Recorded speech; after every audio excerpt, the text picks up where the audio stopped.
차가운 겨울바람이 서울의 낡은 골목길을 훑고 지나갔다.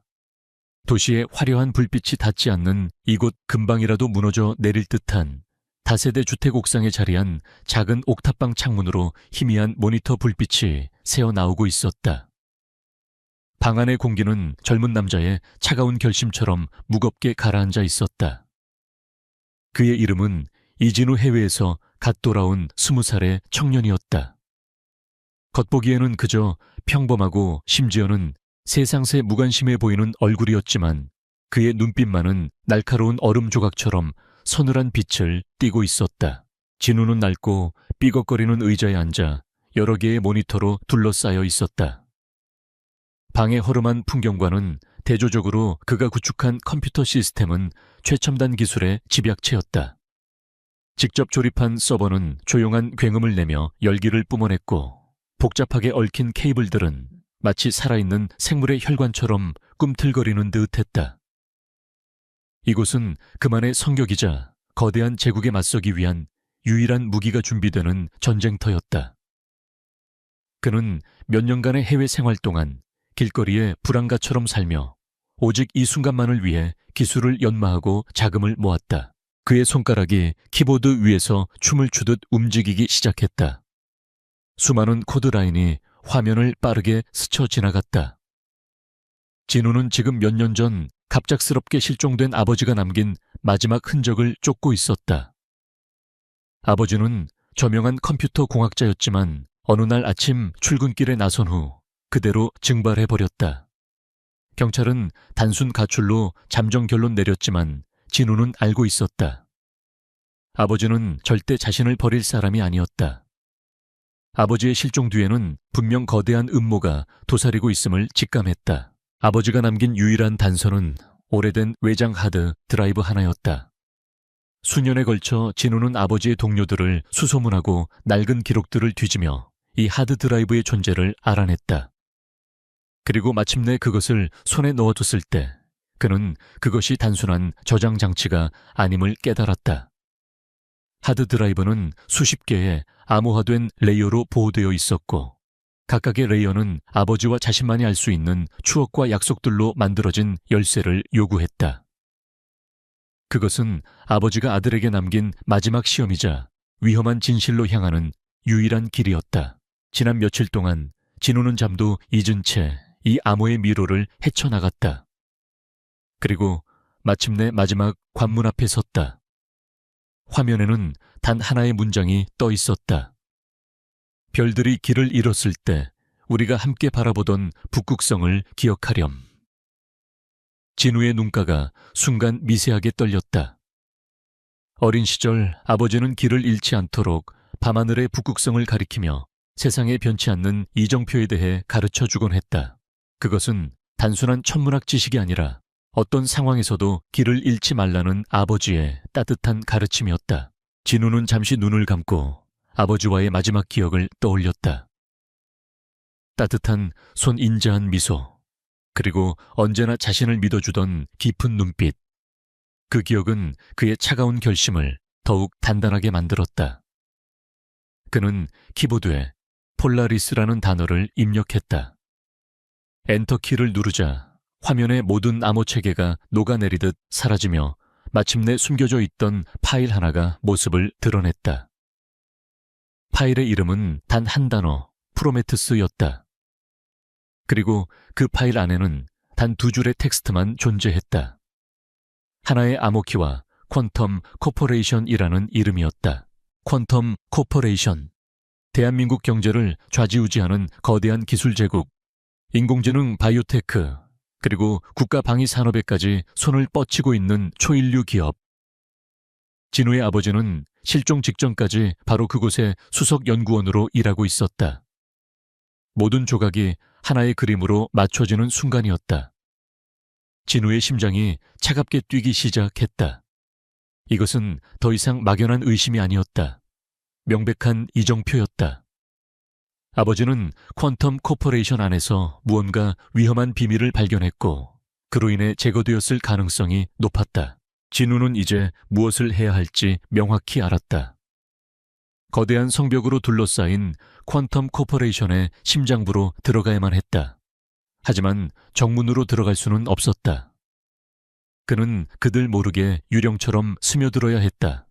그는 즉시 퀀텀 코퍼레이션의 네트워크 구조를 분석하기 시작했다. 예상대로였다. 그들의 방화벽은 국가안보시설에 버금가는 수준으로 현존하는 거의 모든 종류의 사이버 공격을 방어할 수 있도록 설계되어 있었다. 수십 겹의 보안 시스템과 24시간 감시 체제는 철옹성 그 자체였다. 하지만 진우의 얼굴에는 두려움 대신 차가운 미소가 번졌다. 그는 평범한 해커가 아니었다. 그는 시스템을 파괴하는 크래커가 아니라 시스템의 논리를 이해하고 그 흐름 속으로 녹아드는 진정한 의미의 유령이었다. 그는 며칠 밤낮으로 퀀텀의 네트워크 트래픽을 분석하며 눈에 보이지 않는 미세한 균열을 찾았다. 거대한 댐도 작은 균열에서부터 무너지기 시작하는 법이다. 그는 공격하지 않았다. 그저 관찰하고 기다리고 또 기다렸다. 그의 인내심은 사냥감을 기다리는 맹수와도 같았다. 그리고 마침내 기회가 찾아왔다. 퀀텀 코퍼레이션이 자회사 중 하나와 정기적인 데이터 동기화를 수행하는 짧은 순간 두 네트워크 사이에 아주 미세한 지연 시간이 발생하는 것을 포착했다. 0.006 1초도 되지 않는 그 찰나의 순간은 대부분의 자동화된 탐지 시스템이 무시하고 지나칠 정도의 사소한 오류였다. 하지만 진우에게는 그것이 활짝 열린 대문이나 다름없었다. 그는 그 순간을 위해 미리 준비해둔 극소형 데이터 패킷을 흘려보냈다. 패킷은 정상적인 동기화 데이터의 일부인 것처럼 위장하여 방화벽을 유유히 통과했다. 그 패킷 안에는 진우가 직접 설계한 스파이웨어 에코가 담겨 있었다. 에코는 시스템을 파괴하거나 정보를 유출하는 악성 코드가 아니었다. 그저 내부 네트워크의 구조와 데이터 흐름을 소리 없이 메아리처럼 반사하여 진우에게 보내주는 역할을 할 뿐이었다. 그것은 퀀텀의 신경망에 조용히 자리 잡은 청진기와도 같았다. 이제 진우는 성벽 안에서 무슨 일이 일어나고 있는지 들을 수 있게 되었다. 그는 서두르지 않고 에코가 보내오는 희미한 신호들을 수집하며 내부 지도를 그리기 시작했다. 며칠이 흘렀다. 진우는 옥탑방을 거의 떠나지 않았다. 최소한의 식사와 수면으로 버티며 그는 퀀텀 코퍼레이션이라는 거대한 유기체의 맥박을 느끼고 있었다. 에코가 보내온 정보들은 퍼즐 조각처럼 그의 머릿속에서 맞춰졌다. 그는 내부 서버 구조 직원들의 접근 권한, 레벨, 그리고 데이터가 저장되고 이동하는 경로를 파악했다. 특히 프로메테스라는 키워드와 관련된 모든 데이터의 흔적을 추적했다. 하지만 예상대로 관련된 파일들은 모두 파기되거나 접근 불가능한 최고 등급의 보안 서버로 옮겨진 상태였다. 진우는 자신의 첫 번째 목표를 정했다. 바로 퀀텀 코퍼레이션의 보안을 총괄하는 최판호 실장의 개인 서버였다. 최판호는 업계에서 철두철미하기로 유명한 인물이었지만 진우는 알고 있었다. 인간이 만든 시스템에는 언제나 인간적인 약점이 존재하기 마련이다. 그는 최판호의 디지털 발자국을 역추적하기 시작했다. 그의 SNS 계정 온라인 쇼핑 기록 심지어는 그가 즐겨 찾는 커뮤니티의 게시글까지 사소해 보이는 모든 정보가 진우에게는 강력한 무기가 되었다. 최판호는 극도의 보안의식을 가지고 있었지만 단 하나의 허점을 보였다. 그는 자신의 낡은 대학 시절 이메일 계정을 비밀번호 복구용 비상 연락처로 사용하고 있었다. 대부분의 사람들은 잊어버렸을 그 낡은 이메일 서버는 퀀텀의 철벽 방어와는 비교도 안 될 만큼 허술했다. 진우는 순식간에 그 이메일 계정의 제어권을 장악했다. 그리고 그것을 발판으로 마치 내부 직원이 정상적인 절차를 밟는 것처럼 위장하여 최판호의 시스템에 접근하기 위한 인증 토큰을 요청했다. 인증 시스템은 비상 이메일로 확인 코드를 발송했다. 이미 그 이메일을 장악한 진우는 코드를 가로채 입력했다. 퀀텀의 시스템은 그를 최판호 본인으로 인식하고 접근을 허용했다. 진우는 마침내 성벽 안의 가장 깊숙한 곳 중 하나로 발을 들여놓는데 성공했다. 그의 눈앞에 최판호의 개인 서버에 저장된 방대한 양의 보안 로그와 보고서들이 펼쳐졌다. 이것은 단순한 해킹이 아니었다. 거대한 제국의 심장에 조용히 꽂아 넣은 비수였다. 진우는 감정의 동요 없이 차분하게 데이터를 훑어 내려갔다. 그의 목표는 파괴나 절도가 아니었다. 오직 정부 아버지의 흔적을 찾을 수 있는 단 하나의 실마리를 찾는 것이었다. 수많은 파일들 속에서 그의 눈이 한 보고서에 멈췄다. 프로메테스 프로젝트 긴급 폐기 및 관련 인력 재배치 보고서. 파일은 암호화되어 있었지만 이제 내부 시스템에 들어온 진우에게 그것은 큰 장애물이 되지 않았다. 그는 보고서의 암호를 해제하고 파일을 열었다. 보고서의 내용은 충격적이었다. 프로젝트의 핵심 연구원이었던 그의 아버지 이수연 박사가 프로젝트의 위험성을 경고하며 내부 고발을 시도했다는 기록이 있었다. 그리고 그 직후 그는 개인적인 사유로 자발적인 장기 휴직에 들어갔으며 모든 연구 자료는 보안상의 이유로 영구 삭제되었다고 적혀 있었다. 자발적인 휴직이라는 단어에서 진우는 차가운 분노를 느꼈다. 그것은 명백한 거짓말이었다. 아버지는 사라진 것이 아니라 사라지게 만들어진 것이었다. 진우는 조용히 보고서를 자신의 안전한 서버로 복사했다. 그리고 자신이 들어왔던 모든 흔적을 지우기 시작했다. 그는 시스템 로그를 교묘하게 편집하여 마치 최판호 실장 본인이 늦은 밤에 접속하여 과거의 보고서를 검토한 것처럼 보이게 만들었다. 그의 작업은 완벽에 가까웠다. 그는 들어올 때와 마찬가지로 아무런 경보도 울리지 않고 조용히 빠져나왔다. 마치 아무 일도 없었다는 듯 퀀텀 코퍼레이션의 네트워크는 평온을 유지하고 있었다. 옥탑방의 작은 창문으로 새벽의 희미한 빛이 스며들기 시작했다.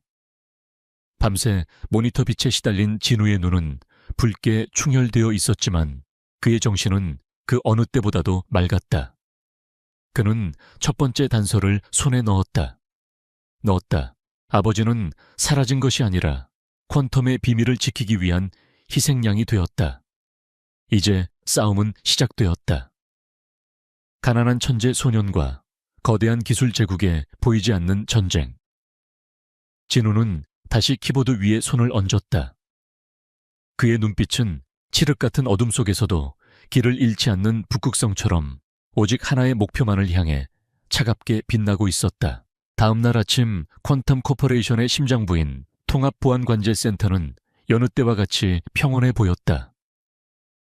수십 명의 최고 분석가들이 거대한 비디오 월을 주시하며 실시간으로 쏟아지는 데이터 트래픽을 감시하고 있었다. 그들의 시스템 케르베로스는 신화 속 지옥의 파수견처럼 단 하나의 비정상적인 침입도 허용하지 않는다는 자부심의 상징이었다. 하지만 그 평온함 아래 아주 미세한 파문이 일고 있었다. 신입 분석가 김민주는 밤새 기록된 로그 파일을 검토하다가 고개를 갸웃거렸다. 그는 시스템의 가장 깊숙한 곳에서 발생한 아주 사소한 변칙성을 발견했다. 자회사와의 데이터 동기화 과정에서 발생한 로그였는데 특정 데이터 패킷 하나가 규정된 프로토콜을 아주 미세하게 거의 측정 불가능할 정도로 벗어나 있었다. 시스템은 이를 허용 가능한 오차 범위로 판단하고 아무런 경고도 울리지 않았다. 하지만 김민준의 예리한 눈은 그 미세한 불협화음을 놓치지 않았다. 그것은 마치 완벽하게 조율된 오케스트라 속에서 들려오는 단 하나의 불협화음처럼 느껴졌다.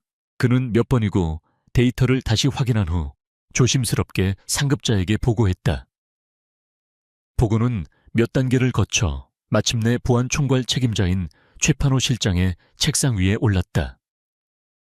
최판호는 날카로운 인상과 완벽하게 빗어 넘긴 머리카락에서부터 그의 성격이 드러나는 인물이었다.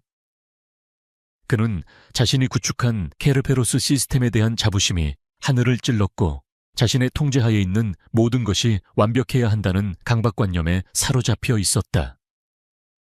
그는 보고서를 훑어보더니 경멸적인 표정으로 코웃음을 쳤다. 이런 걸 보고라고 올린 건가? 0.01초의 지연시간. 데이터 패킷의 미세한 변형. 김대리 자네는 신입분석가가 아니라 소설가를 하는 게 더 어울리겠군. 최판호의 목소리는 회의실 전체에 울릴 만큼 차갑고 날카로웠다. 보고를 올린 중간 관리자는 식은땀을 흘리며 고개를 숙였다. 최판호는 자리에서 일어나 팔짱을 끼고 부하 직원들을 둘러보았다. 그의 눈빛에는 자신의 시스템에 대한 의심을 제기한 것에 대한 노골적인 불쾌감이 담겨 있었다. 우리 케르베로스는 완벽해. 이따위 사소한 글리치는 시스템이 자가 진단을 통해 스스로 해결하는 과정에서 얼마든지 발생할 수 있는 일이야. 이런 것에 일일이 신경 쓰다가는 정작 중요한 위협을 놓치게 될 거다. 시간 낭비하지 말고 모두 자리로 돌아가. 그의 말은 절대적인 명령이었다. 아무도 감히 이의를 제기하지 못했다. 신입 분석가 김민주는 자리로 돌아가며 씁쓸한 표정을 지었지만 어쩔 수 없었다. 그렇게 진우의 첫 번째 침입은 공식적으로 사소한 시스템 오류로 기록되고 잊혀갔다. 하지만 그 시각 도시의 반대편 옥탑방에서 진우는 이미 다음 단계로 나아가고 있었다. 최판호의 서버에서 빼낸 보고서는 그의 예상대로 아버지의 실종이 단순한 사건이 아님을 증명했다. 그러나 그것만으로는 부족했다. 보고서는 결과일 뿐 그 과정과 배후에 대한 구체적인 증거가 필요했다. 진우는 자신이 심어둔 에코를 이용해 퀀텀 내부 네트워크에 영구적인 백도어를 구축하기로 결정했다. 그것은 대문이 아니라 누구의 눈에도 띄지 않는 아주 작은 환풍구와 같은 통로가 될 것이었다. 그는 몇 시간에 걸쳐 새로운 코드를 작성했다. 이 코드는 기존의 시스템 파일 중 하나에 기생하는 방식으로 작동했다. 매일 수백만 번씩 실행되는 정상적인 시스템 점검 프로세스에 자신의 코드를 교묘하게 삽입하여 마치 원래부터 그 시스템의 일부였던 것처럼 위장했다. 이 백도어는 외부에서의 직접적인 제어를 허용하지 않았다. 오직 내부에서 프로메테스 혹은 아버지의 이름과 관련된 특정 키워드가 언급될 때만 활성화되어 관련 데이터를 암호화한 뒤 위장된 경로를 통해 진우에게 전송하는 수동적인 정보 수집 장치였다. 백도어 설치는 그의 첫 침입보다 훨씬 더 정교하고 위험한 작업이었다. 작은 실수 하나만으로도 케르베로스의 모든 경보를 울리게 될 수 있었다. 진우는 숨을 죽이고 시스템의 가장 깊은 곳 운영체제의 커널 레벨로 접근했다. 그의 손가락이 키보드 위에서 마지막 명령을 입력했다. 엔터키 아무런 경보도 울리지 않았다. 코드는 성공적으로 시스템의 일부로 녹아들었다. 이제 진우에게는 퀀텀 제국의 가장 깊은 곳에서 들려오는 소리를 들을 수 있는 영원한 귀가 생긴 셈이었다. 한편 최판호는 부하 직원들 앞에서 보인 위압적인 모습과는 달리 자신의 사무실로 돌아와서는 왠지 모를 찜찜함을 떨칠 수 없었다. 비록 무시하긴 했지만 신입사원의 보고서가 계속 마음에 걸렸다. 그는 혹시 모를 상황에 대비해 시스템 전체에 대한 정밀 검사를 지시했다. 하지만 진우가 심어놓은 백도어는 기존의 어떤 바이러스나 악성 코드와도 달랐다. 그것은 스스로를 시스템의 정상적인 부분으로 인식시켰기 때문에 최고의 스캐너조차도 그것을 위협으로 감지하지 못했다. 몇 시간 후 최판호는 시스템이 완벽하게 깨끗하다는 보고를 받고 나서야 안도의 한숨을 내쉬었다. 그날 오후 최판호는 정기 보고를 위해 퀀텀 코퍼레이션의 최상층 강민혁 회장의 집무실로 향했다. 집무실은 남산 타워가 한눈에 내려다 보이는 통유리로 되어 있어 마치 도시 전체를 자신의 발 아래에 둔 듯한 위압감을 주었다. 최고급 가구와 현대 미술 작품들로 채워진 공간은 강민혁이라는 인물이 가진 부와 권력을 노골적으로 과시하고 있었다. 강민혁 회장은 도시의 풍경을 등진 채 의자에 앉아 있었다. 그는 대한민국 경제계의 살아있는 신화이자 동시에 피도 눈물도 없는 냉혈한으로 알려진 인물이었다. 초의 실장 들어오게. 강민혁은 돌아보지도 않은 채 말했다. 그의 목소리는 낮고 차분했지만 그 안에는 감히 거역할 수 없는 권위가 서려 있었다. 최판호는 깍듯이 허리를 숙이며 그의 앞으로 다가갔다. 그는 강민혁 앞에서만큼은 언제나 온순한 개가 되었다. 회장님, 지난 분기 보안 시스템 운영 결과 보고 드립니다. 단 한 건의 외부 침입 시도도 없이 완벽하게 방어해냈습니다. 최판호는 준비해온 보고서를 내밀며 자랑스럽게 말했다. 그의 보고는 사실상 거짓말은 아니었다. 시스템은 침입을 감지하지 못했으니까. 강민혁은 보고서를 받아들고 대충 훑어보았다. 그의 관심은 거기에 없어 보였다. 그는 의자를 돌려 최판호를 정면으로 바라보았다. 그의 눈빛은 모든 것을 꿰뚫어 보는 듯 날카로웠다. 그래, 그런데 오늘 아침에 사소한 시스템 오류가 있었다는 이야기는 뭔가 강민혁의 질문에 최판호의 심장이 철렁 내려앉았다. 그는 회장의 정보망이 어디까지 뻗어 있는지 새삼 깨달으며 식은땀을 흘렸다. 그건 정말 별것 아닌 시스템 자체의 작은 충돌이었습니다. 즉시 조치했고 현재는 완벽하게 정상입니다. 강민혁은 잠시 최판호를 말없이 응시했다. 그 짧은 침묵 동안 최판호는 숨쉬기조차 힘들었다. 강민혁은 이내 피식 웃으며 자리에서 일어났다. 그는 통유리 앞으로 다가가 도시를 내려다보며 말했다. 최 실장, 나는 완벽하지 않은 것을 아주 싫어하네. 내 제국에 흠집이 나는 것은 용납할 수 없지. 그것이 아무리 작은 벌레 한 마리가 기어다닌 자국이라 할지라도 말이야. 그의 목소리는 여전히 차분했지만 그 안에 담긴 경고의 메시지는 섬뜩할 정도로 명확했다. 그 벌레가 시스템의 글리치이든 아니면 정말로 호기심 많은 해커놈이든 상관없어. 그냥 밟아 죽여버리게. 나에게 다시는 그따위 사소한 보고가 올라오지 않도록. 강민혁은 그렇게 말하며 손가락으로 무언가를 짓뭉개는 신용을 했다. 최판호는 황급히 고개를 숙였다. 명심하겠습니다, 회장님. 2번 다시 이런 일로 심려 끼쳐드리는 일 없도록 하겠습니다. 그는 마치 사형 선고를 면한 죄인처럼 서둘러 집무실을 빠져나왔다.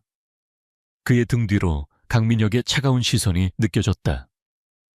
최판호는 주먹을 꽉 쥐었다. 그는 회장에게는 굴욕감을 그리고 감히 자신의 완벽한 시스템에 흠집을 낸 정체 모를 벌레에게는 깊은 증오를 느꼈다. 그 시간 진우의 모니터에는 그가 설치한 백도어가 보내온 첫 번째 데이터 조각들이 떠오르고 있었다. 대부분은 의미 없는 내부 공지나 일상적인 업무 메일들이었다. 그는 기계적인 인내심으로 데이터를 분류하고 분석했다. 그러다 그의 눈이 한 줄의 로그 기록에 멈췄다. 그것은 최판호가 자신의 시스템에 정밀 검사를 지시했다는 기록이었다. 진우의 입가에 희미한 미소가 떠올랐다. 그들은 무언가 이상하다는 것을 눈치채기 시작했다. 하지만 그들은 결코 자신을 찾지 못할 것이다. 자신은 이미 그들의 시스템 깊숙한 곳에 유령처럼 존재하고 있었으니까. 진우는 수집된 데이터 속에서 프로메테스라는 단어를 검색했다. 예상대로였다. 모든 공식적인 문서에서는 그 단어가 깨끗하게 지워져 있었다. 마치 처음부터 존재하지 않았던 프로젝트인 것처럼. 이것은 단순한 데이터 삭제가 아니었다. 조직적인 은폐 작업의 명백한 증거였다. 진우는 검색 범위를 비공식적인 데이터, 즉 직원들 간의 개인적인 메신저 로그나 비공식 메모 파일로 넓혔다. 거대한 조직일수록 공식적인 기록 외에 지울 수 없는 비공식적인 흔적들이 남기 마련이었다. 몇 시간의 추가적인 분석 끝에 그는 마침내 의미 있는 흔적 하나를 발견했다. 그것은 몇 년 전 퇴사한 한 연구원이 동료에게 보낸 암호 같은 메신저 대화 내용이었다. P 프로젝트 때문에 골치가 아프다. 마치 판도라의 상자를 여는 기분이야. S 박사님은 왜 그렇게 반대하시는지 알 것 같아. P 프로젝트는 프로메테우스 S 박사님은 바로 자신의 아버지 이수현을 의미하는 것이 분명했다. 판도라의 상자. 아버지는 대체 무엇을 만들려고 했던 것일까? 그리고 무엇 때문에 그것을 막으려 했던 것일까? 진우는 새로운 단서를 따라 더 깊은 어둠 속으로 파고들기 시작했다. 낡은 옥탑방의 청년은 이제 거대한 제국에 감춰진 진실에 첫 번째 균열을 내고 있었다. 판도라의 상자. 도에사한 연구원이 남긴 이 한마디는 이진우의 뇌리에서 떠나지 않았다. 그것은 단순한 비유가 아니라 프로젝트 프로메테우스의 본질을 암시하는 섬뜩한 경고였다. 진우는 이 메시지를 남긴 연구원의 신원을 파악하기 위해 디지털 흔적을 추적하기 시작했다. 그의 이름은 김동철 퀀텀에서 10년 넘게 근무하다가 몇 년 전 갑자기 건강상의 이유로 퇴사하고 지금은 지방 소도시에서 조용히 살고 있었다. 그의 SNS는 몇 년 전부터 활동을 멈춘 상태였고 온라인상에서의 존재감은 거의 지워져 있었다. 진우는 김동철에게 직접 접근하는 것은 위험하다고 판단했다. 극도의 경계심을 품고 있을 그에게 낯선 젊은이가 나타나 과거를 묻는다면 그는 입을 다물거나 오히려 퀀텀 측에 이 사실을 알릴 수도 있었다. 진우에게 필요한 것은 김동철의 입이 아니라 그가 미처 지우지 못한 과거의 기록이었다. 진우는 김동철이 사용했던 낡은 웹 클라우드 서비스 계정을 찾아냈다. 보안은 허술하기 짝이 없었고 진우는 몇 분 만에 그의 개인 파일들에 접근할 수 있었다. 클라우드 안은 잡다한 개인 자료들로 가득했지만 진우가 찾는 프로메테우스 관련 직접적인 정보는 없었다. 하지만 진우는 포기하지 않고 삭제된 파일들의 복구를 시도했다. 그리고 마침내 그는 의미 있는 조각들을 찾아냈다. 그것은 김동철이 누군가에게 보내려다 만 것처럼 보이는 여러 개의 암호화된 이메일 초안이었다. 수신인은 단 한 명 박성준 기자로 되어 있었다. 그리고 그 이메일들과 함께 박성준 기자가 퀀텀 코퍼레이션의 비리를 파헤치려다 불명예스럽게 해고당했다는 내용의 오래된 신문기사 스크랩 파일이 발견되었다. 모든 것이 명확해졌다. 김동철은 내부 고발을 결심하고 박성준 기자에게 연락하려 했지만 알 수 없는 이유로 두려움에 굴복하여 포기했던 것이다. 박성준 그는 잊힌 과거 속에서 진실의 조각을 쥐고 있을 유일한 사람이었다. 진우는 즉시 박성준에 대한 모든 것을 조사하기 시작했다. 한때는 대한민국을 뒤흔드는 특종을 여러 번 터뜨렸던 스타 기자였지만 퀀텀과의 싸움에서 패배한 후 그는 언론계에서 완전히 매장되었다. 현재 그는 작은 월세방에서 연금으로 근근히 살아가고 있으며 세상과의 모든 교류를 끊은 채 유령처럼 살고 있었다. 진우는 박성준을 직접 만나야 한다고 결심했다. 이것은 더 이상 디지털 세계에서의 싸움이 아니었다. 그는 처음으로 자신의 옥탑방을 벗어나 현실 세계의 전쟁터로 나가야 했다. 그는 며칠에 걸쳐 철저한 준비를 했다. 여러 대의 대포폰을 준비하고 CCTV가 없는 좁은 골목길들로만 이동 경로를 짰다. 그리고 박성준이 살고 있는 낡은 아파트 근처의 카페에 앉아 며칠 동안 그의 일과를 조용히 관찰했다. 박성준은 하루에 한 번 오후 늦게 동네 공원으로 산책을 나가는 것이 유일한 외출이었다. 마침내 진우는 결심을 굳히고 박성준이 늘 앉는 공원의 벤치로 향했다. 초겨울의 스산한 바람이 옷깃을 파고들었다. 잠시 후 허름한 외투에 모자를 푹 눌러쓴 박성준이 나타났다. 그의 얼굴에는 깊은 피로와 세상에 대한 환멸이 가득했다. 그는 진우의 옆자리에 아무런 의심 없이 앉아 허공을 응시했다. 무겁고 어색한 침묵이 흘렀다. 진우는 먼저 침묵을 깼다. 박성준 기자님 맞으시죠? 그의 목소리는 낮고 차분했다. 박성준은 화들짝 놀라며 경계심 가득한 눈으로 진우를 쳐다보았다. 누구요 사람 잘못 봤소. 그는 자리에서 일어나려고 했다. 진우는 그를 막지 않고 조용히 말을 이었다. 퀀텀 코퍼레이션에 대해 여쭤볼 게 있습니다. 그리고 이수연 박사님에 대해서도요. 이수연이라는 이름이 나오자 박성준의 몸이 순간 돌처럼 굳었다. 그의 얼굴의 공포와 고통의 그림자가 동시에 스쳐 지나갔다. 그는 떨리는 목소리로 속삭였다. 젊은 친구 목숨이 아까우면 당장 여기서 사라지게. 그 이름들은 입에 담는 것조차 저주야. 저는 이수연 박사의 아들입니다. 진우의 말에 박성준의 눈이 커졌다. 그는 진우의 얼굴을 찬찬히 뜯어보았다. 젊은 시절의 이수연 박사와 어딘가 닮아있는 날카로운 눈매. 박성준은 깊은 한숨을 내쉬며 다시 벤치에 주저앉았다. 하지만 그의 경계심은 풀리지 않았다. 그래서 뭘 어쩌라는 건가? 난 이제 아무 힘도 없는 늙은이야. 자네 아버지를 돕지 못했고 결국 내 인생까지 망가졌지. 나한테서 더 이상 얻을 건 아무것도 없어.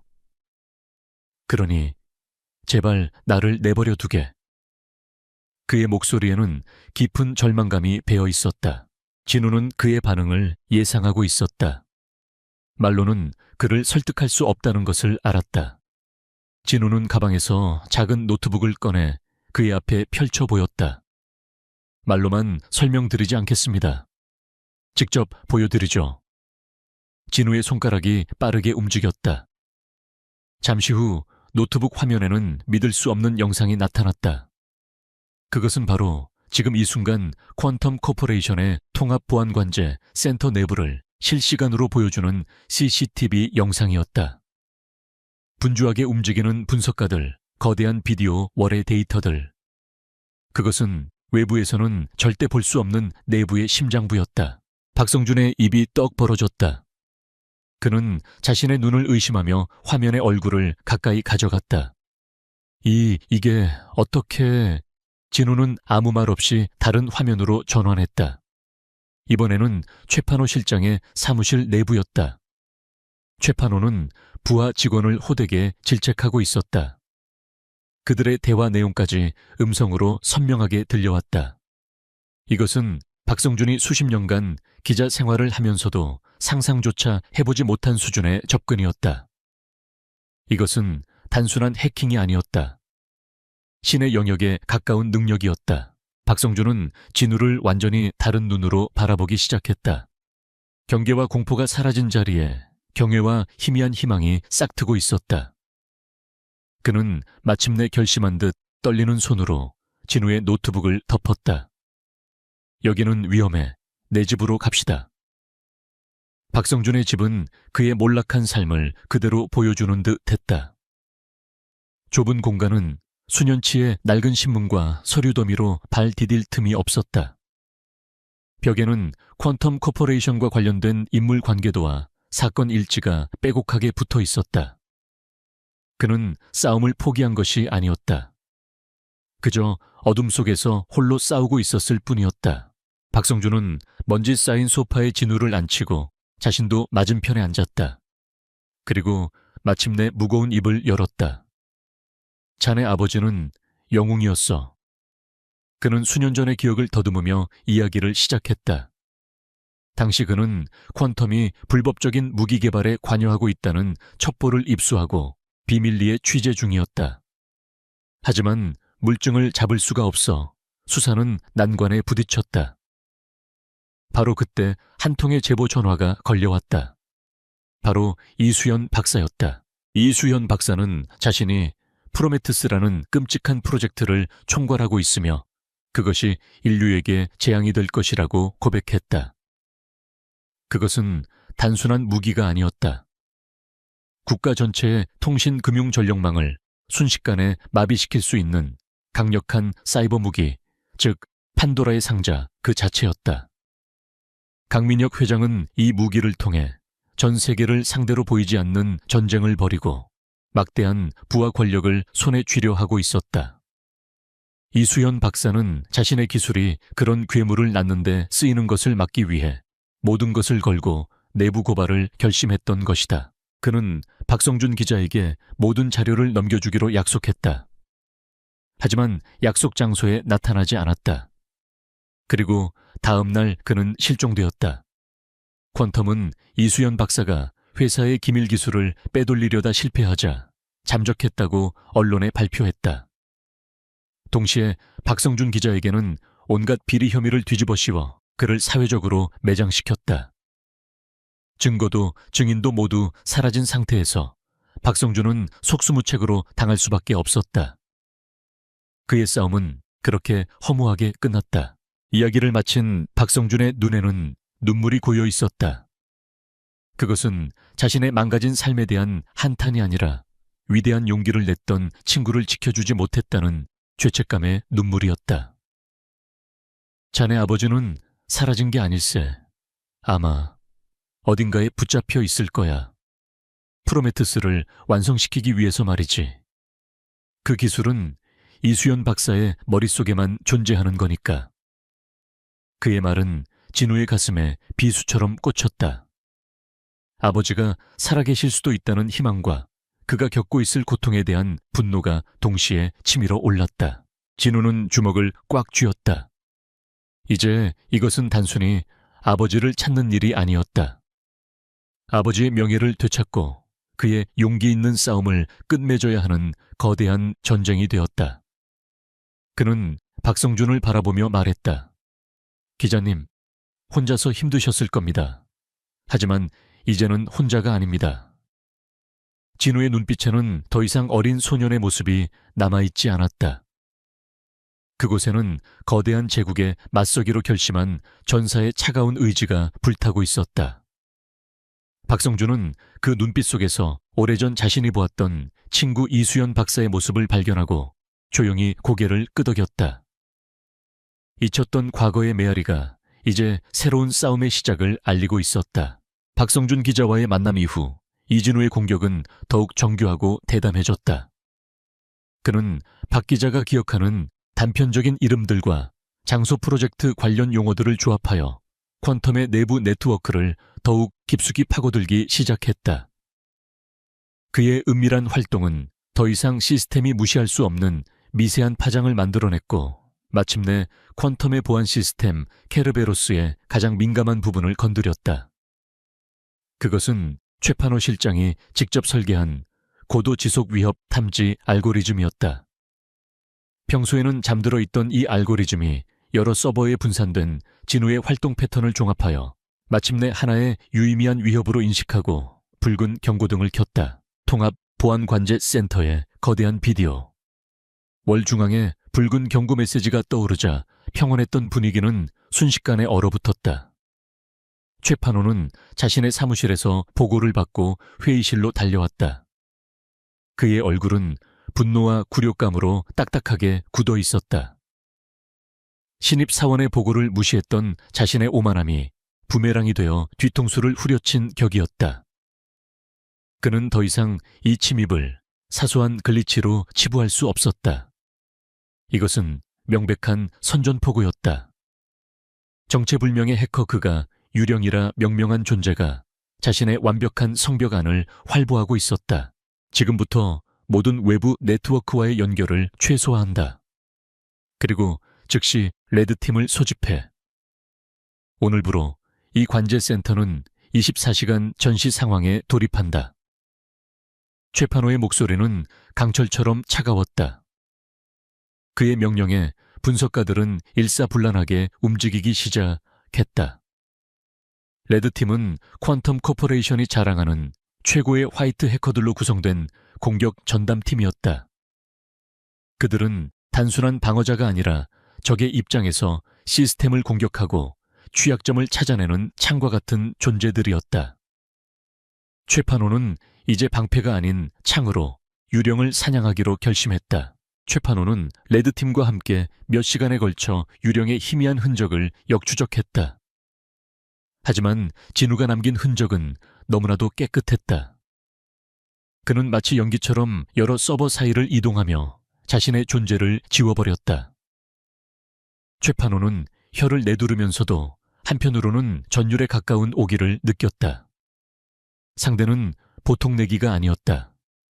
그렇기에 더욱더 자신의 손으로 직접 잡아야만 했다. 그는 유령을 잡기 위한 거대하고 정교한 덫을 놓기로 결정했다. 그것은 바로 허니팟 작전이었다. 레드팀은 며칠에 걸쳐 가짜 서버 하나를 구축했다. 이 서버는 겉보기에는 퀀텀의 가장 깊숙한 곳에 존재하는 1급 기밀 아카이브처럼 보였다.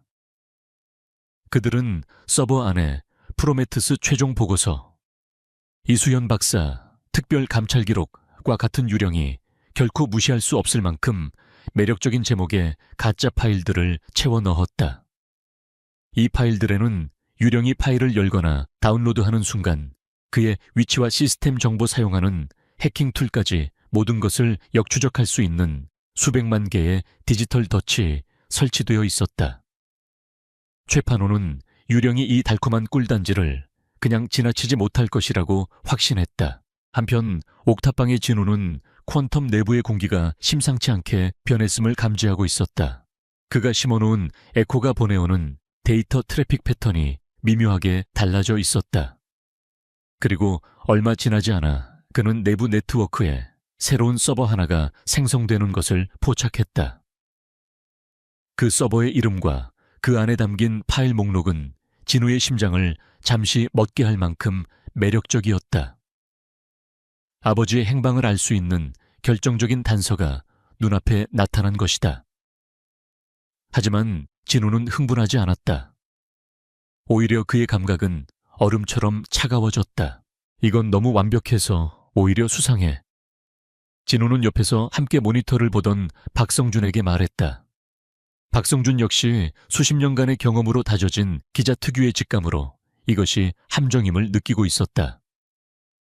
퀀텀 같은 거대 기업이 저렇게 중요한 정보를 허술하게 노출할 리가 없네. 저건 자네를 유인하기 위한 덫이야. 진우는 고개를 끄덕였다. 그는 함정임을 알면서도 그 함정을 역이용할 방법을 찾기 시작했다.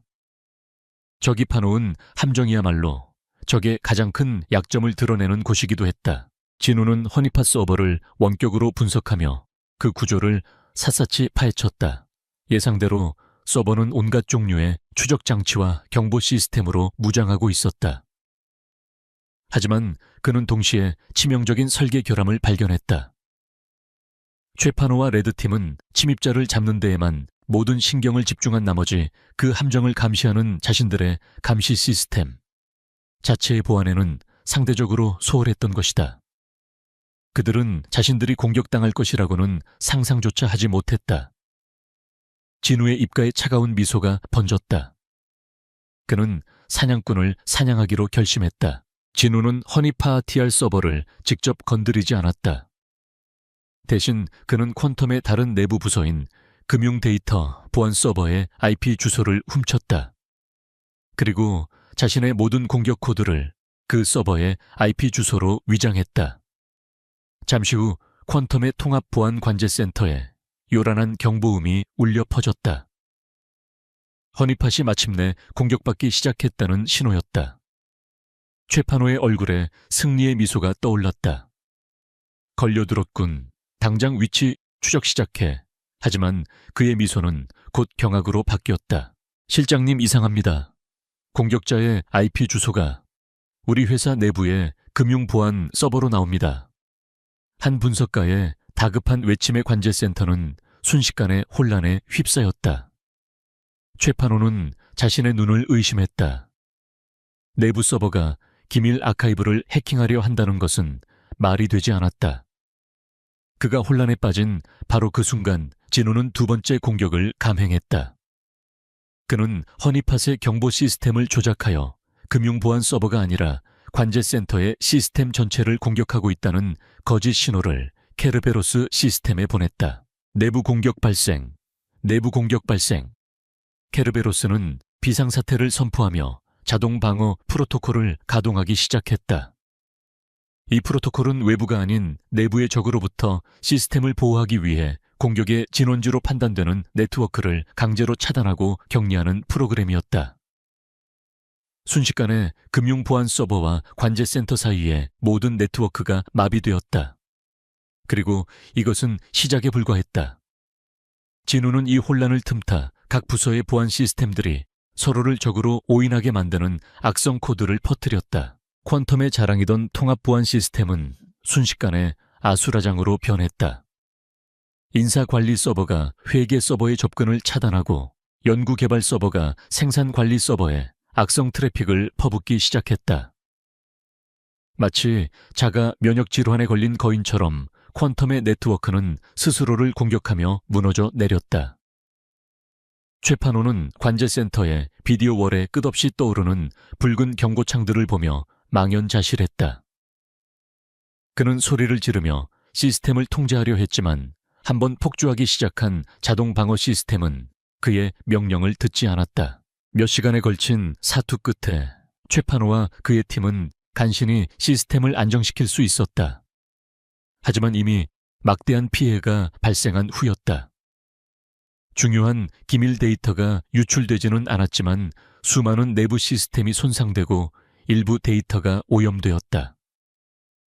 무엇보다 퀀텀의 자부심이었던 케르베로스 시스템이 내부로부터 처참하게 붕괴했다는 사실은 씻을 수 없는 치욕이었다.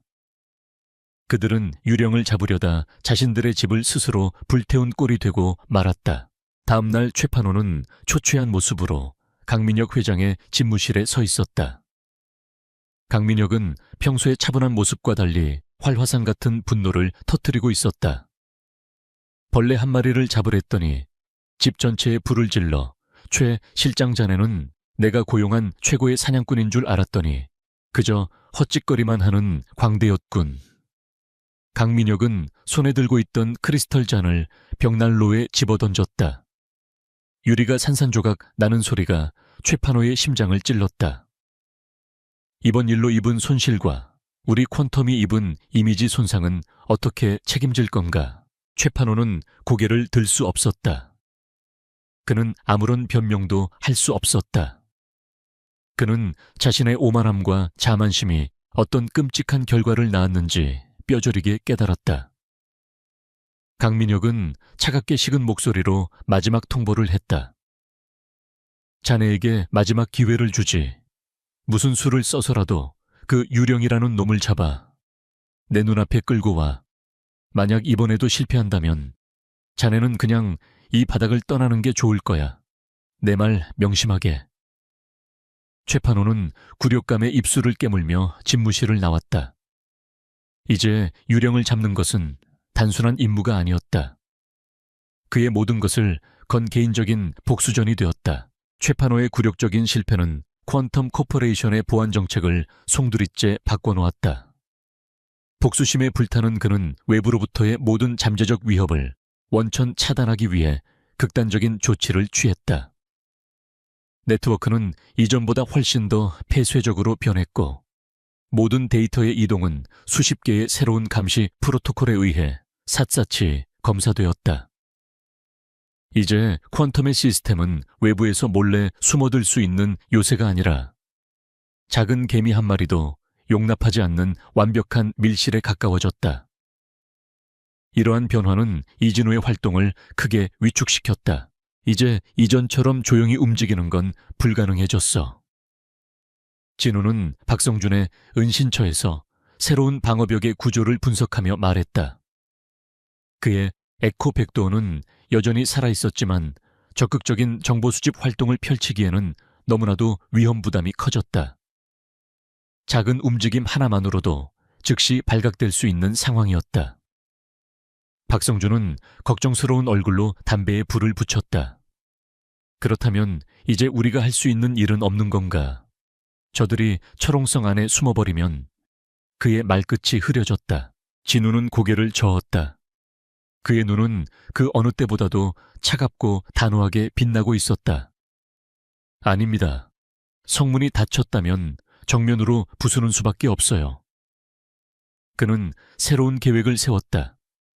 더 이상 유령처럼 숨어다니는 소극적인 방식이 아니라 적이 감히 상상하지 못할 대규모의 전면전을 벌이는 것이었다.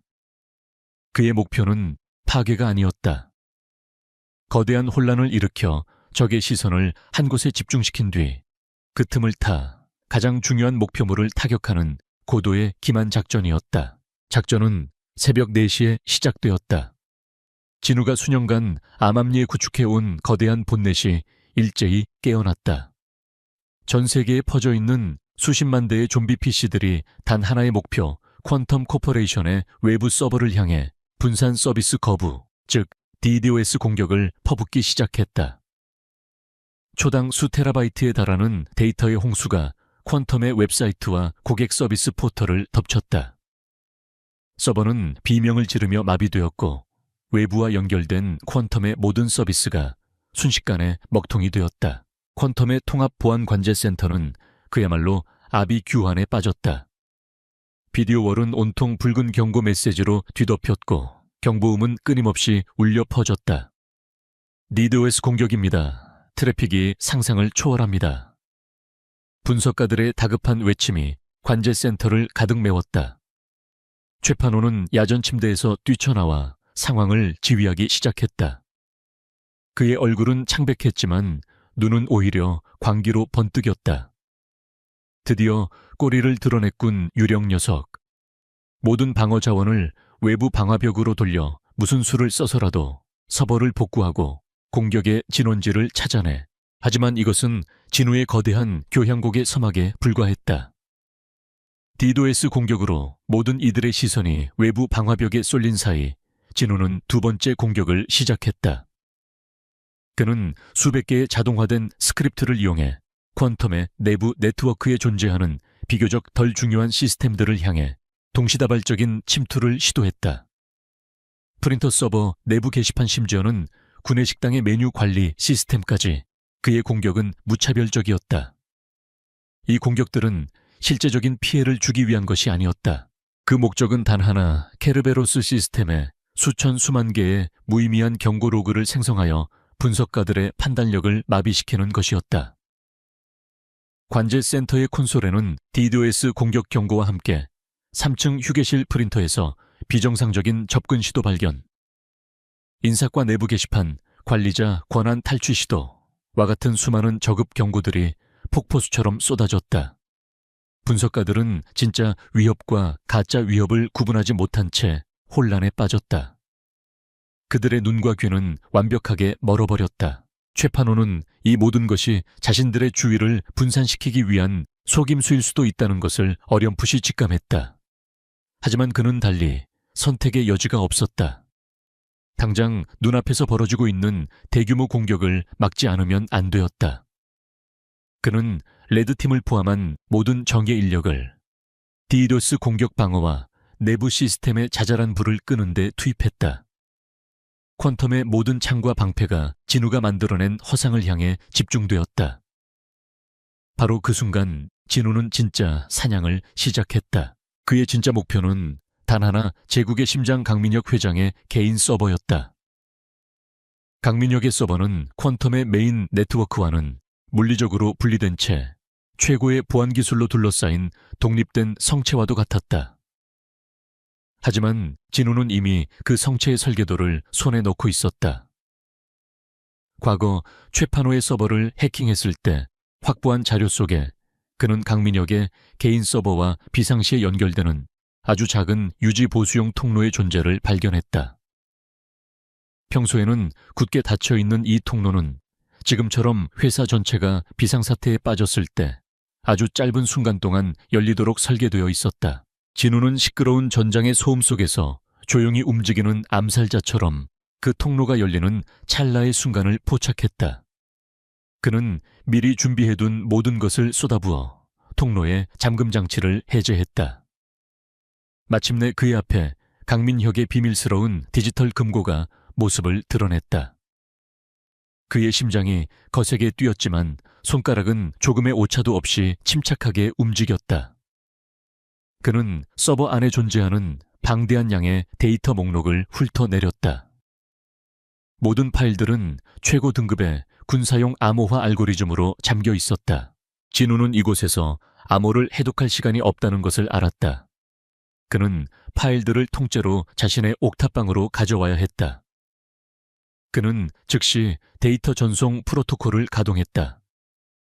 거대한 데이터 덩어리가 암호화된 채 전 세계에 퍼져 있는 수십 개의 경유 서버를 거치는 복잡한 경로를 통해 그의 컴퓨터로 전송되기 시작했다. 모니터의 다운로드 진행률 막대는 거북이처럼 느리게 움직였다. 1%, 2%. 진우에게는 1초가 1년처럼 느껴졌다. 외부의 소란이 언제까지 자신의 방패가 되어줄지 알 수 없었다.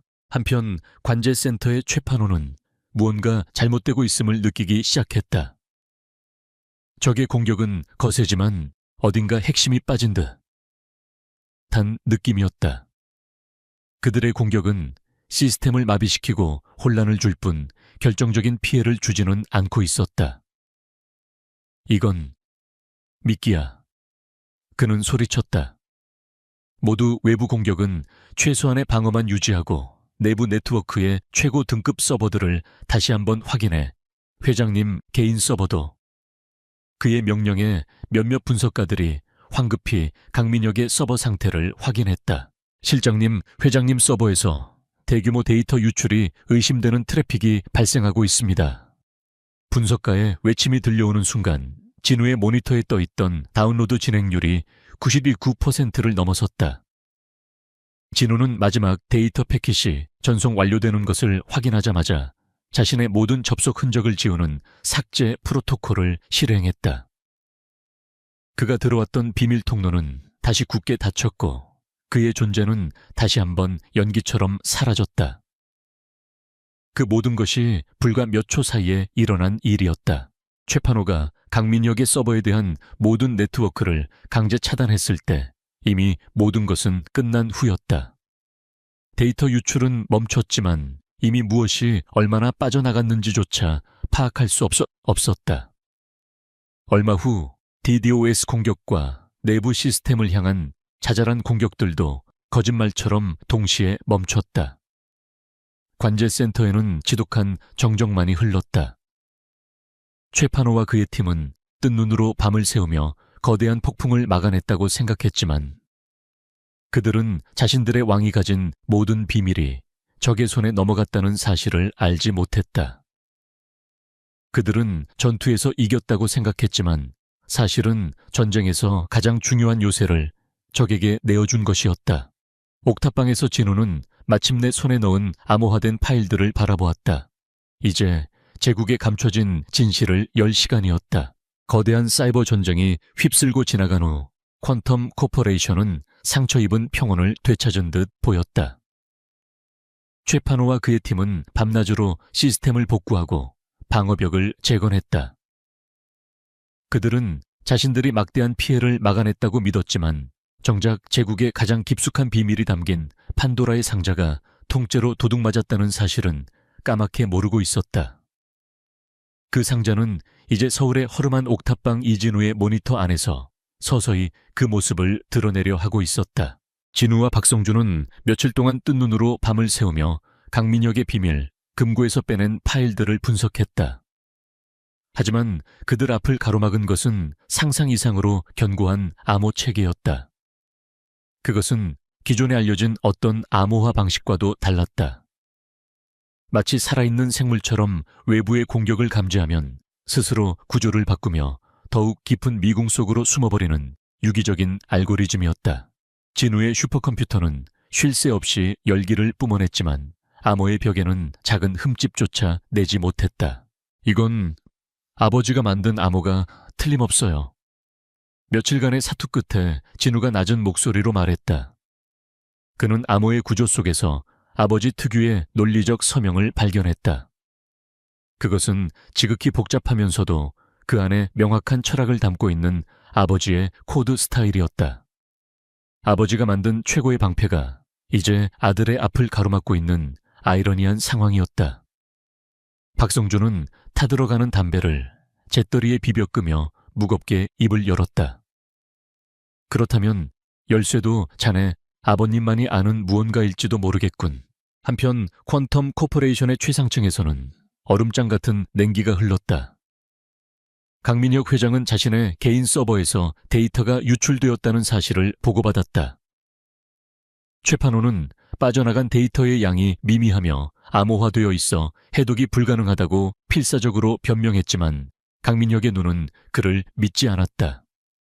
미미하다고 내 금괴에 쥐새끼가 들어왔다는 사실 자체가 용납할 수 없는 일이야. 그의 목소리는 조용했지만 그 안에 담긴 분노는 최판호의 등골을 서늘하게 만들었다. 유령이 훔쳐간 것이 무엇인지, 그리고 그놈이 누구인지 알아내. 만약 그 정보가 세상 밖으로 새어나가기라도 한다면 최 실장 자네는 그저 이 바닥을 떠나는 걸로 끝나지 않을 걸세. 강민혁의 차가운 경고는 진우에게 남은 시간이 많지 않다는 것을 의미했다. 진우는 접근 방식을 바꾸기로 했다. 그는 더 이상 무차별적인 연산 공격으로 암호를 부수려 하지 않았다. 대신 아버지의 입장이 되어 생각하기 시작했다. 아버지는 어떤 철학으로 이 암호를 설계했을까? 그는 아버지의 낡은 연구 노트와 논문들을 다시 읽기 시작했다. 박성준은 옆에서 당시의 시대적 상황과 퀀텀 내부의 분위기에 대해 설명하며 그의 기억을 도왔다. 그러다 진우는 아버지의 노트 한 구석에 적힌 작은 메모를 발견했다. 카오스는 또 다른 질서의 시작일 뿐이다. 그것은 아버지가 평소 자주 인용하던 혼돈 이론에 관한 문구였다. 그 순간 진우의 머릿속에 번개 같은 깨달음이 스쳤다. 암호의 열쇠는 고정된 값이 아니라 특정 조건에서 혼돈 속의 패턴처럼 드러나는 변수일지도 모른다는 생각이었다. 진우는 아버지의 생일, 어머니와의 결혼기념일, 그리고 자신이 태어난 날과 같은 개인적인 정보들을 혼돈 이론의 특정 함수와 결합하여 새로운 키를 생성하기 시작했다. 수백 번의 실패 끝에 마침내 하나의 키가 암호의 거대한 벽과 공명하기 시작했다. 화면의 복잡한 코드들이 서서히 풀리며 마침내 첫 번째 파일이 그 모습을 드러냈다. 파일의 이름은 프로메테우스 최종 기술 시연 보고서였다. 진우는 떨리는 손으로 파일을 열었다. 그 내용은 상상을 초월하는 것이었다. 프로메테우스는 박성준이 어렴풋이 짐작했던 사이버 무기 그 이상이었다. 그것은 국가 단위의 디지털 인프라를 통째로 장악하고 통제하고 파괴할 수 있는 인공지능 기반의 전쟁 시스템이었다. 보고서에는 프로메테우스를 이용해 가상으로 대한민국을 공격하는 시뮬레이션 결과가 담겨 있었다. 전력망은 3분 만에 마비되었고 금융 시스템은 10분 만에 붕괴했으며 교통과 통신망은 30분 만에 완전히 장악되었다. 나라는 총 한 발 쏘지 않고 디지털 석기 시대로 돌아갔다. 이건 무기가 아니야, 재앙이야. 박성준은 화면을 보며 경악을 금치 못했다. 진우는 아무 말 없이 다음 파일들을 해독해 나갔다. 그 속에서 아버지 이수연 박사가 강민혁 회장에게 보낸 수많은 이메일들이 발견되었다. 초기에는 프로젝트의 기술적 성과에 대한 보고였지만 시간이 지날수록 아버지의 우려와 경고, 그리고 격렬한 반대의 목소리가 담겨 있었다. 그는 자신이 만들어낸 기술이 인류를 위협하는 괴물이 되어가는 것을 막기 위해 필사적으로 저항하고 있었다. 그리고 마침내 결정적인 증거가 나왔다. 아버지가 실종되기 직전에 작성한 내부 고발 보고서의 최종본이었다. 보고서에는 프로메테우스의 모든 기술적 위험성과 함께 강민혁 회장이 이 기술을 이용해 국가를 협박하고 세계를 상대로 영향력을 행사하려는 야욕을 가지고 있다는 내용이 적나라하게 담겨 있었다. 아버지는 이 보고서를 청와대와 국가정보원에 넘기려 했던 것이다. 이것으로 아버지의 실종 이유는 명확해졌다. 그는 진실을 세상에 알리려다 제거된 것이었다. 하지만 가장 충격적인 내용은 마지막에 해독된 금융거래 장부에서 드러났다. 그곳에는 강민혁이 수십 개의 유령 회사를 통해 정체불명의 집단과 거래한 기록이 빼곡하게 적혀 있었다. 박성준은 자신의 낡은 취재 수첩을 뒤져가며 유령 회사들의 실체를 추적했다. 그리고 그 끝에는 악명 높은 국제 무기 밀매 조직과 테러를 지원하는 일부 불량 국가들의 이름이 있었다.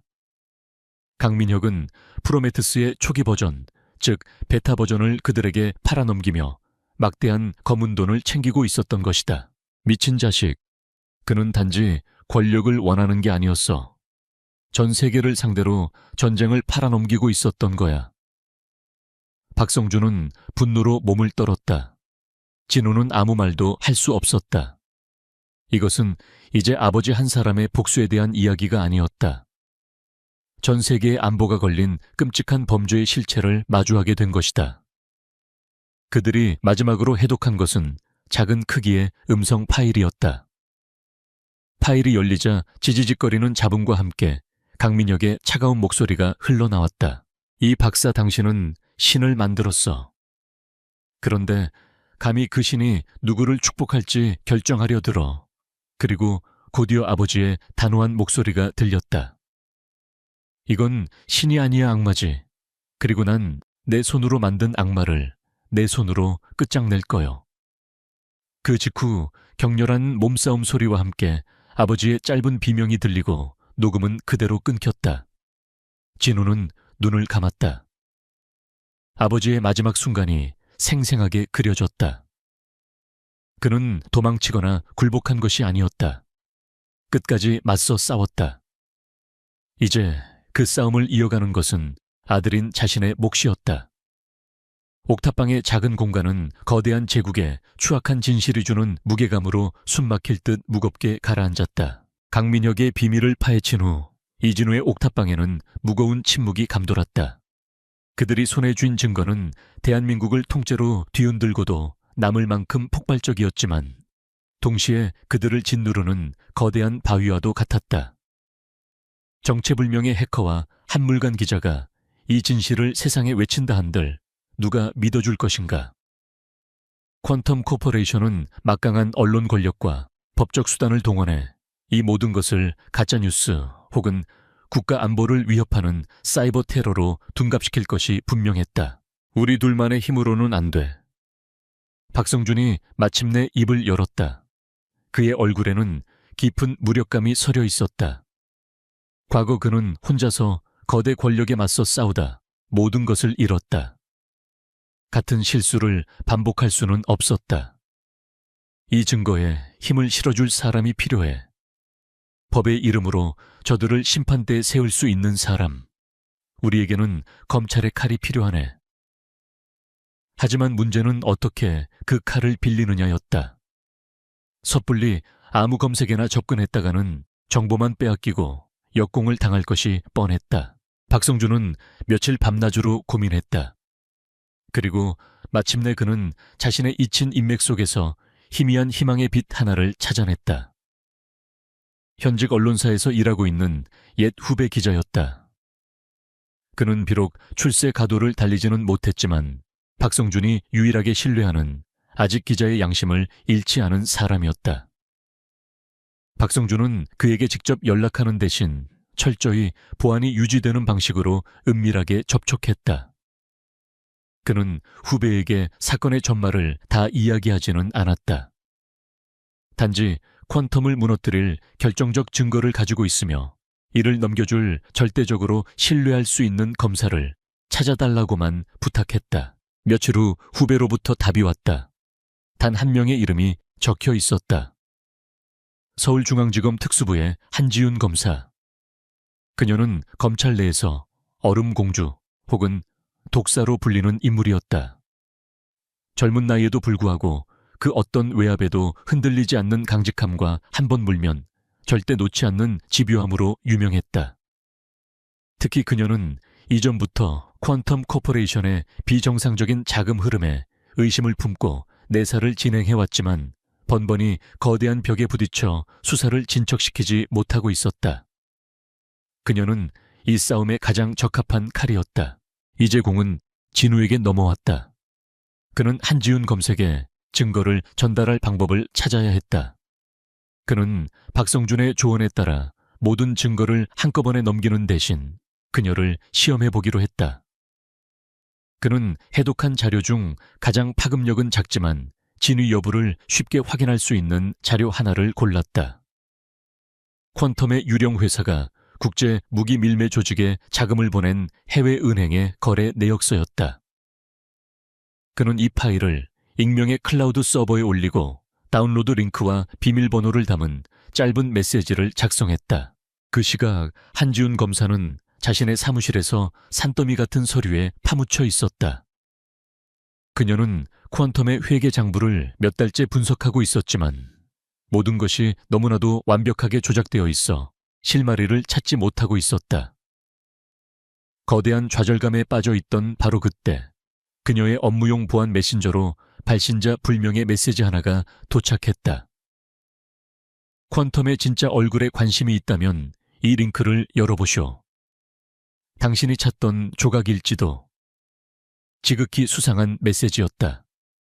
함정일 가능성이 높았다. 한지훈은 잠시 망설였다. 하지만 퀀텀이라는 단어는 그녀의 승부욕을 자극했다.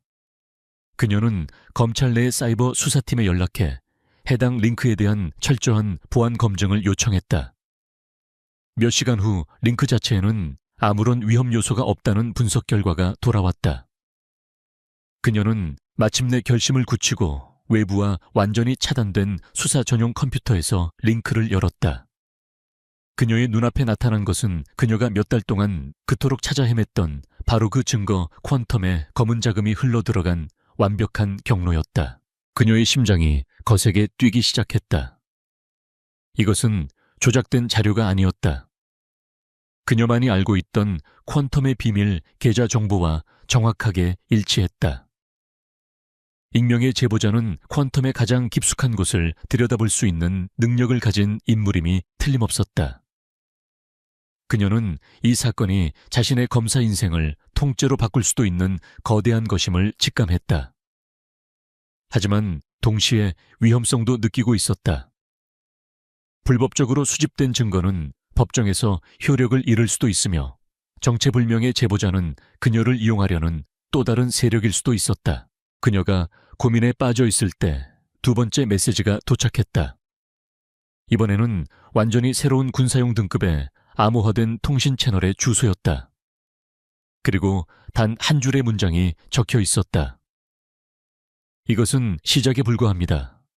거대한 악과 싸울 준비가 되셨습니까? 이것은 명백한 제안이자 시험이었다. 한지훈은 선택의 기로에 섰다. 절차와 원칙을 중시하는 검사로서 이 수상한 제안을 무시할 것인가?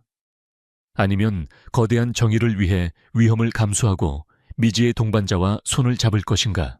한지훈은 오랫동안 창밖을 바라보며 생각에 잠겼다. 그녀가 검사가 된 이유는 단 하나 법의 힘으로 약자를 보호하고 거대한 불의를 심판하기 위해서였다. 지금 그녀의 눈앞에 그 불의의 실체가 모습을 드러내고 있었다. 그녀는 더 이상 망설이지 않았다. 그녀는 새로운 통신 채널에 접속하여 짧은 답장을 보냈다. 당신이 누구인지는 묻지 않겠습니다. 하지만 당신이 가진 증거가 진실이라면 나는 내 모든 것을 걸고 싸울 준비가 되어 있습니다. 진우의 옥탑방 모니터에 그녀의 메시지가 떠오르자 진우와 박성준은 마침내 안도의 한숨을 내쉬었다. 그들은 가장 강력한 아군을 얻었다. 이렇게 해서 보이지 않는 삼각동맹이 결성되었다. 디지털 세계의 그림자 속에서 움직이는 이진우 이친 과거의 조각들을 연결하는 박성준, 그리고 법과 제도의 중심에서 칼을 휘두를 준비를 하는 한지훈. 그들은 서로의 얼굴도 이름도 몰랐지만 퀀텀 코퍼레이션의 파멸이라는 단 하나의 공동 목표를 향해 움직이기 시작했다. 이제 제국을 향한 마지막 전쟁의 서막이 올랐다. 한지훈 검사와의 비밀스러운 연합이 구축된 후 전쟁은 새로운 국면으로 접어들었다. 한지훈은 이진우가 제공한 증거를 바탕으로 퀀텀의 해외 유령 회사에 대한 공식적인 수사 허가를 받아내는 데 성공했다. 물론 수사는 극비리에 진행되었다. 그녀는 강민혁 회장의 정보망을 피하기 위해 가장 신뢰하는 소수의 수사관들과 함께 조용히 움직이기 시작했다. 그러나 그녀는 강민혁이라는 거대한 거미가 쳐놓은 거미줄이 어디까지 뻗어 있는지 미처 알지 못했다. 한지훈의 수사팀이 첫 번째 압수수색 영장을 발부받은 바로 그날 저녁 강민혁 회장의 집무실에 놓인 붉은색 직통 전화가 울렸다. 수화기 너머에서는 법무부 최고위층의 목소리가 흘러나왔다. 그는 직접적인 단어를 사용하지 않았다. 그저 요즘 젊은 검사들이 의욕이 과하다거나 빙산의 일각만 보고 성급하게 달려들면 배가 부서질 수 있다는 식의 은유적인 경고를 던질 뿐이었다. 하지만 강민혁은 그 의미를 즉시 알아차렸다. 얼음 공주가 마침내 자신의 성을 향해 칼을 빼들었다는 신호였다. 그 유령 녀석 혼자가 아니었군. 강민혁은 전화를 끊고 나지막이 읊조렸다. 그의 얼굴에는 분노 대신 차가운 미소가 떠올랐다. 그는 더 이상 자신을 귀찮게 하는 해커를 잡는 수비적인 입장이 아니었다. 이제는 자신의 제국 전체를 위협하는 세력을 상대로 선제 공격을 감행해야 할 때였다. 그는 즉시 최판호를 호출했다. 굴욕감 속에서 복수의 칼날을 갈고 있던 최판호는 회장의 부름에 한달음에 달려왔다. 강민혁은 도시의 야경을 등지고 서서 최판호에게 자신의 구상을 설명했다. 그의 계획은 상상을 초월할 정도로 대담하고 무자비했다. 그는 자신에게 쏠린 의심의 화살을 부러뜨리기 위해 나라 전체를 상대로 거대한 사기극을 벌이기로 결심했다. 그는 유령을 잡는 것이 아니라 유령을 전국민적인 공공의 적으로 만들어 사회적으로 매장시켜버릴 작정이었다. 최 실장 자네 팀의 공격 능력을 증명해 보일 때가 됐네. 우리에게 작은 혼란이 필요해. 다음날 오후 2시 대한민국 전체가 혼란에 빠졌다. 전국의 모든 은행 ATM 기기가 일제히 현금 인출 서비스를 중단했다. 온라인 뱅킹과 모바일 알체는 마비되었고 주식시장의 거래 시스템은 거북이처럼 느려졌다. 처음에는 단순한 전산 장애인 줄 알았던 사람들은 사태가 몇 시간 동안 이어지자 극심한 공포에 휩싸이기 시작했다. 국가의 금융동맥이 누군가에 의해 인위적으로 마비되었다는 소문이 SNS를 통해 걷잡을 수 없이 퍼져나갔다. 바로 그 순간 강민혁이 소유한 언론사들이 일제히 속보를 쏟아내기 시작했다. 그들은 이 사건을 하데스라는 이름의 정체불명 국제 해커 조직이 벌인 사이버 테러라고 규정했다. 강민혁의 돈으로 움직이는 보안 전문가들이 방송에 출연하여 이번 공격이 국가 안보를 뿌리부터 흔드는 심각한 위협이며 배후에는 반정부 반기업 성향의 극단주의자들이 있다고 목소리를 높였다. 대중의 분노와 공포는 순식간에 익명의 해커 집단을 향했다. 이 모든 것은 강민혁의 지휘 아래 최판호와 그의 레드팀이 벌인 자작극이었다. 그들은 프로메테스의 초기 기술을 이용하여 금융망의 가장 취약한 부분을 정교하게 타격했다. 시스템을 파괴하지 않으면서도 대중에게는 최대한의 공포를 심어줄 수 있는 완벽하게 계산된 공격이었다. 하지만 그들의 진짜 임무는 따로 있었다. 바로 이 모든 공격의 범인으로 이진우를 지목하는 것이었다. 그들은 자신들의 공격 흔적을 지우는 동시에 이진우의 디지털 서명을 곳곳에 심어놓기 시작했다. 최판호는 과거 이진우와의 전투에서 그의 공격 패턴과 코드 스타일의 일부를 확보하고 있었다. 그는 이것을 바탕으로 마치 이진우가 사용한 것처럼 보이는 악성 코드를 제작했다. 그리고 해킹의 발원지를 추적하는 국가사이버안전센터의 분석팀을 속이기 위해 공격 경로를 수십 개의 해외 서버를 거쳐 이진우가 활동하는 것으로 추정되는 지역의 IP 대역으로 향하도록 정교하게 조작했다.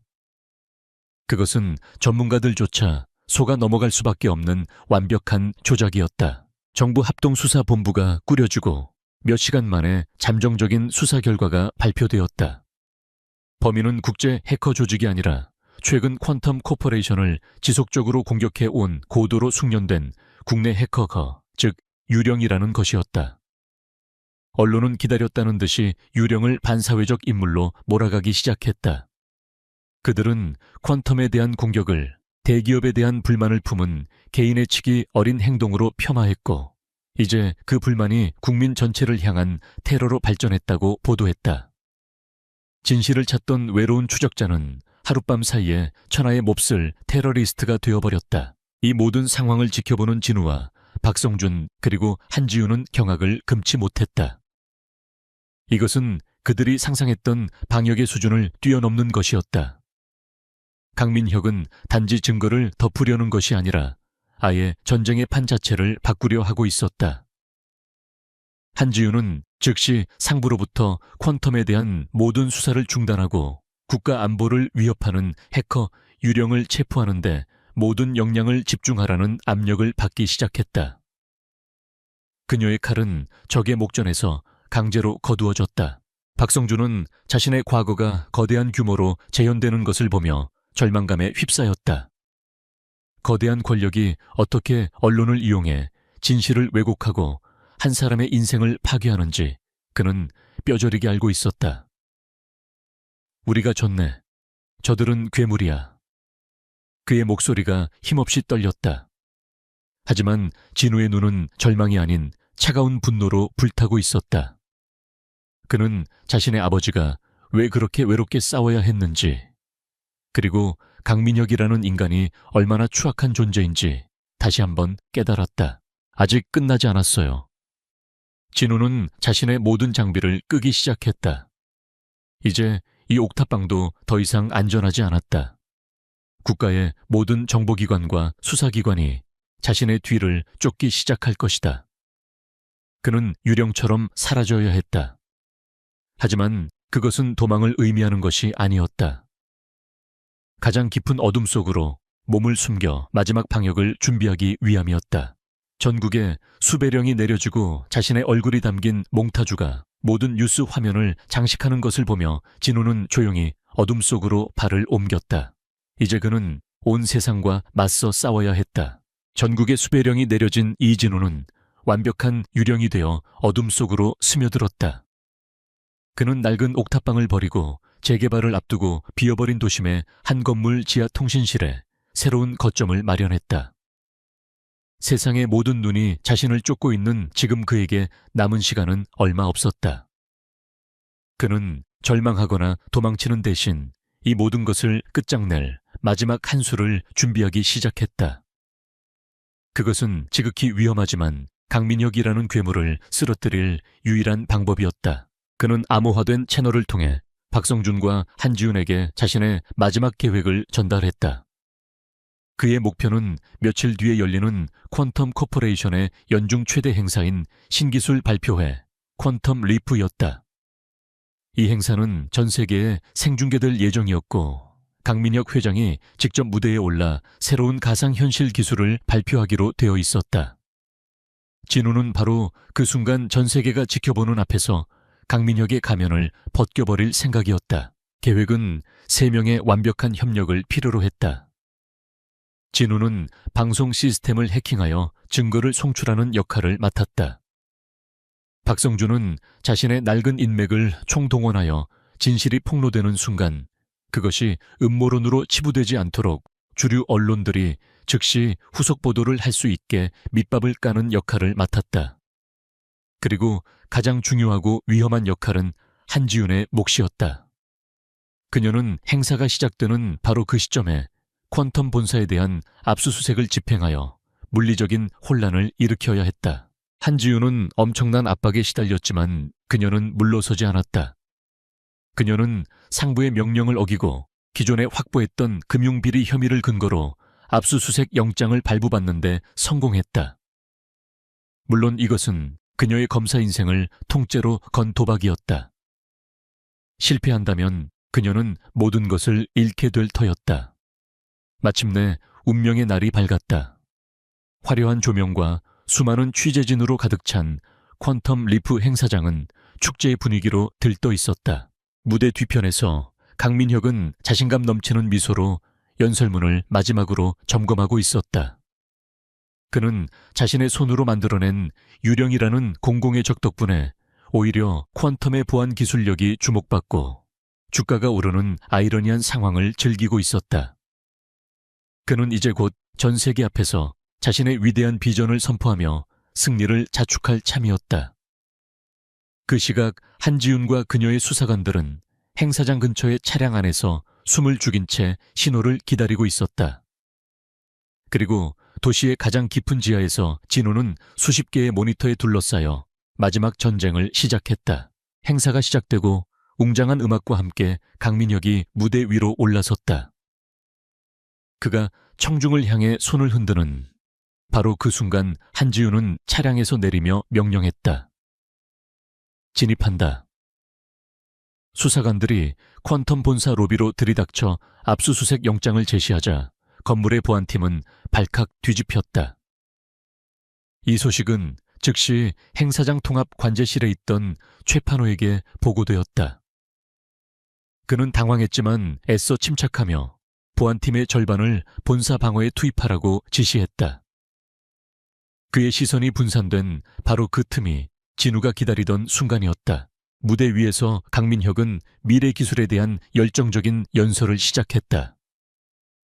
그의 뒤편에 설치된 거대한 스크린에는 화려한 그래픽 영상이 흐르고 있었다.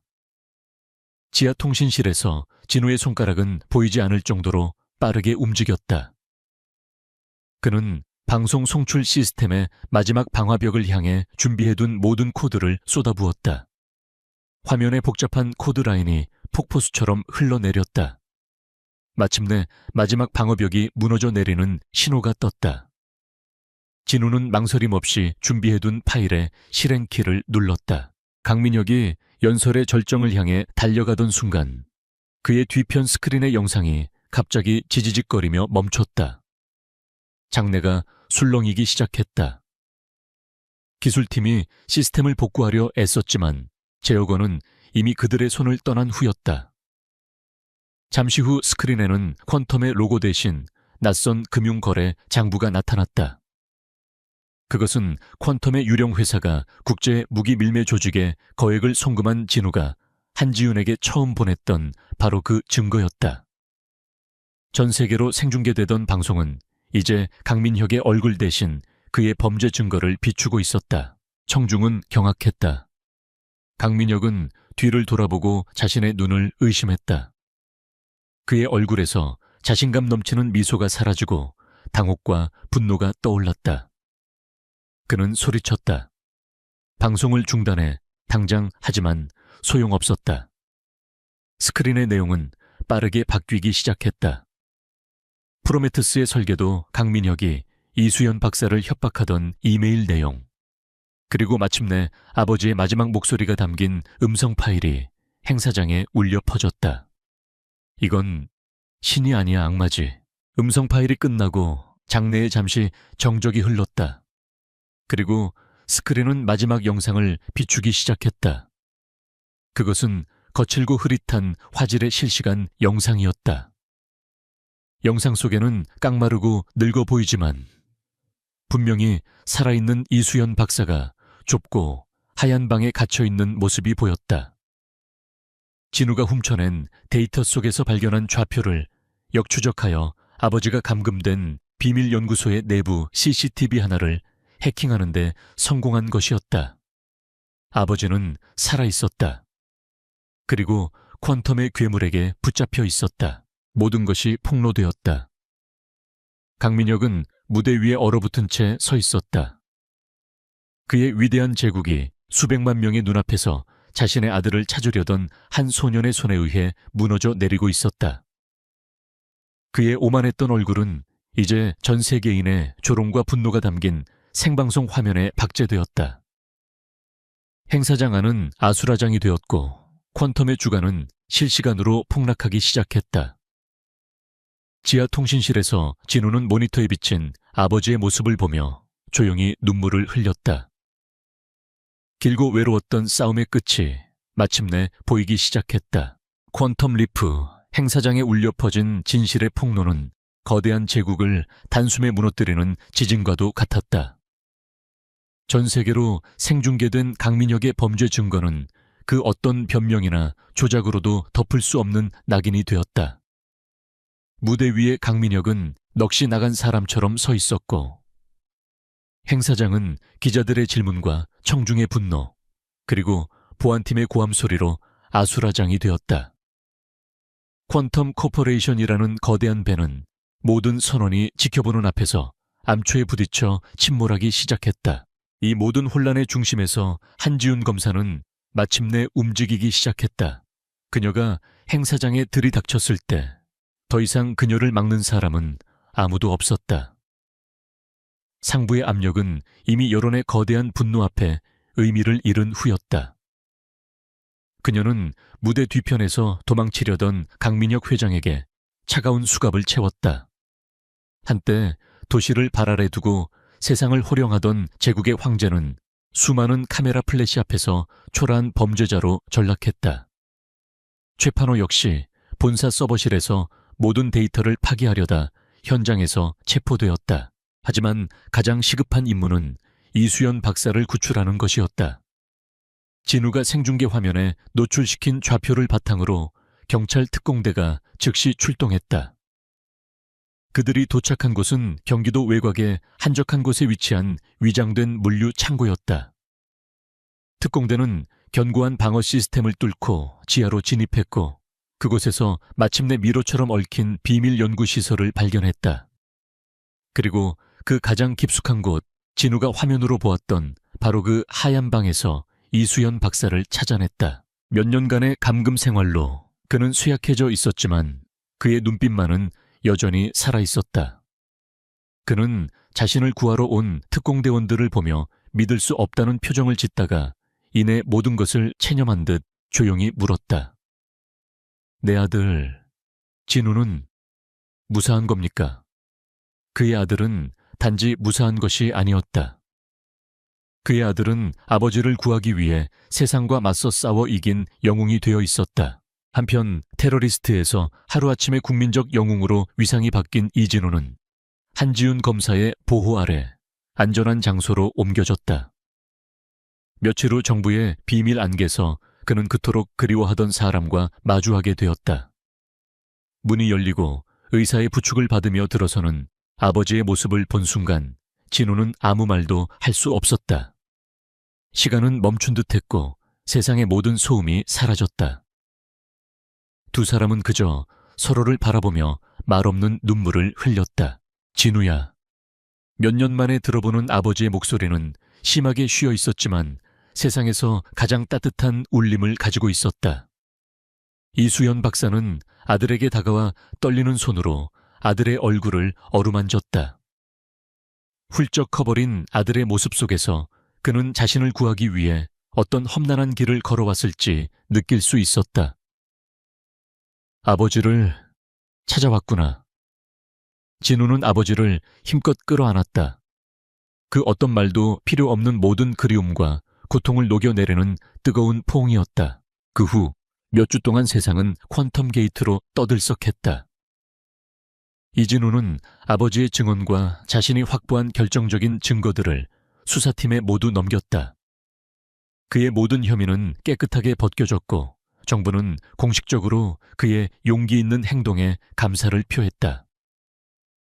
강민혁과 그의 공범들은 대한민국 역사상 최대 규모의 기업 범죄 재판에 회부되었다.